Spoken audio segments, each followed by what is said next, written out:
1045theteam.com here. Brady Farkas. Joining me on our hotline is Clint Jackson of Rivals.com. You can follow him on Twitter at ClintJackson1. Clint, we've been focusing here on the Shenandoah Plainsmen, the Class AA New York State champions, for about the last month and a half. Since the season ended, though, Kevin Huerter, their star player, has really started to gain some attention nationally out on the recruiting circuit. Just since Shen won that Class AA state title, he has already received offers from programs like Maryland, Marquette, Texas Tech, Penn State. There's interest from several other big names. He's blowing up right now, isn't he? He absolutely is, man. And, watching him over the weekend at the Nike EYBL, I actually saw him on accident. I was watching a kid named Jason Tatum, who you might have heard of, like a number 1 or number 2 player in the country.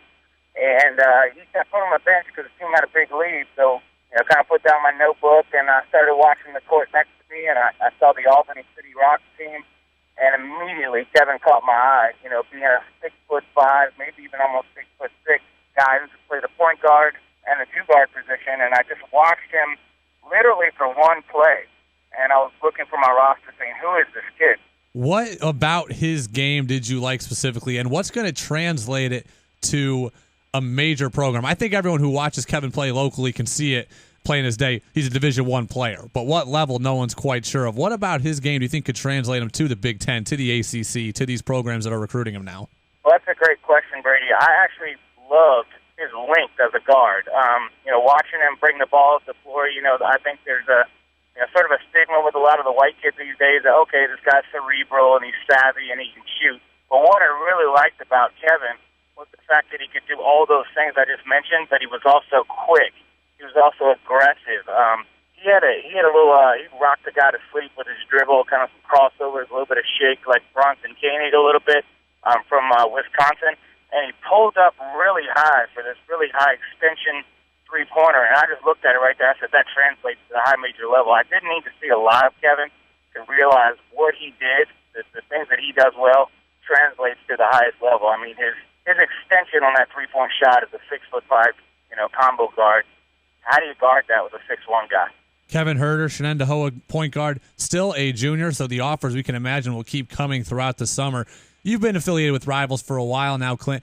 At what point will a player like Kevin, how long do you let this recruiting process drag out? Do you make a decision early in the summer as these offers are rolling in, or do you play into your senior season and see maybe who else comes calling? Well, that's a great question. And he's picked up, I think by my count, about 10 high Division I offers, high to mid Division I offers since the EYBL. I know he had some offers prior to the EYBL from Albany and Siena, George Washington, and Davidson, I believe.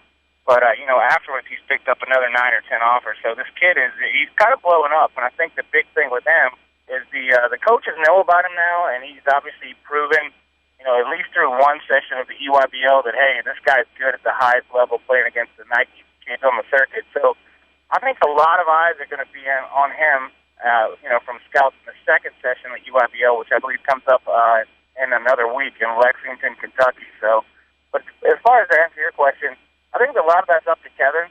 I think Syracuse would be pretty high on his list if they were to offer. I know that they're showing interest. I think Michigan would be pretty high up for him. But he would obviously answer that question better than me. But, if you get the offer that you really want, that's up to Kevin. Hey, is this the dream school, or do I want to keep, seeing who else will come at me? Because this kid's going to have a lot of options. Kevin obviously playing with the Albany City Rocks on the AAU circuit now. How much of recruiting interest is done in the high school season, and how much of it really blows up? Are coaches at those levels, are they recruiting off of high school, or are they mainly recruiting off of what they see in AAU? That's a great question. A little bit of both. I think that, high school, obviously, a lot of the regional coaches are going to know and see about these kids.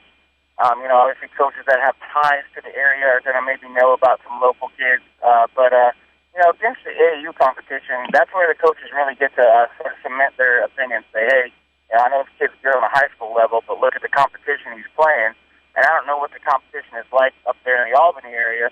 But, on the EYBL circuit, you're going against the best kids from all the different states. So Kevin's skill set definitely translates, and I think a lot of coaches were able to see that this weekend, and that's what we're seeing from the offers. Is there any player or that Kevin reminds you of, whether it be just physically that he just looks like, that his game reminds you of? Is there anyone maybe that you could say, hey, Kevin's ceiling could be this kid eventually? Well, I know it's a reach right now because this is, Kevin in a perfect world. Obviously he blows up and gets on the right system, but, a little bit of Nick Stauskas from Michigan in his game, and Nick was really, really good, and he could put it on the floor. I want to see a little bit more of Kevin to see, if his ceiling is that high, but, I think when you have a kid like Kevin, obviously he's going to need to get a little bit stronger and just get as quick as he can at 6'5". He's already pretty quick, but the quicker he can get, the more people are going to have to sag off of him a little bit. And when they sag off of him, he can just pick that jumper. But, Nick Stauskas is sort of like, he's that type of player. I'm not saying he's at that level, but when I see him, I see like a version of that kid. Clint Jackson, Rivals.com, at Clint Jackson1 on Twitter. Make sure to give him a follow. He's been following Kevin Huerter now for the last month as these offers have started to pile in. He's got a lot of information coming. Clint, I want to ask you this. How do you learn about all these offers? I guess I'm just curious about it from the journalistic side. It's not as simple as you just calling up a Division I college coach saying, hey, you heard about Kevin Huerter? By the way, did you offer him a scholarship? How do you learn all this information? Well, I've been doing this for a long time, so I have a huge network. I work a full-time job. I just do the Rivals thing on the side, but, it's my passion. And I've been doing it for a long time, so I know a lot of other scouts, a lot of other writers. I know a lot of college coaches who can't really talk on the record about recruits, but you can learn stuff from them. And more importantly, you kind of have to have a relationship with the kid and the coach. I follow the Albany City Rocks coach on Twitter, and I follow Kevin on Twitter, and I've got his phone number. So I've actually been touching base with Kevin probably 3 of the last 4 nights to say, hey, I'm interested in following this. Well, what else has happened? And last night he told me that Iowa had offered and Baylor had offered, so he picked up 2 more last night. Iowa coach Fran McCaffrey, former Siena coach. That goes back to what you said about a coach who has ties to the area, always keeping tabs on who he knows is there, right? Absolutely, and it's funny because I was standing there watching Kevin, and I was so tuned into the game. I think the game that I was watching, I think those guys went into like double or triple overtime. So I was so tuned into the game that I believe it was Coach McCaffrey that was standing beside me, and he asked me a question, and I was just so tuned into the game that I really didn't pay attention to who he was. And my buddy Brian McLaughlin, who also works for Rivals, was standing beside me, goes, "You realize you just blew off a Division I head coach, don't you?" I said, "I didn't even know who it was. I was just paying attention." And I think the coach asked me like who was winning, and I said, "I'm not sure." And I just kind of ended the conversation pretty quickly. Didn't mean to come off that way, but I think I was just so tuned into the game. Well, there you go, Coach McCaffrey. For listening, we have your formal apology right there. There it is.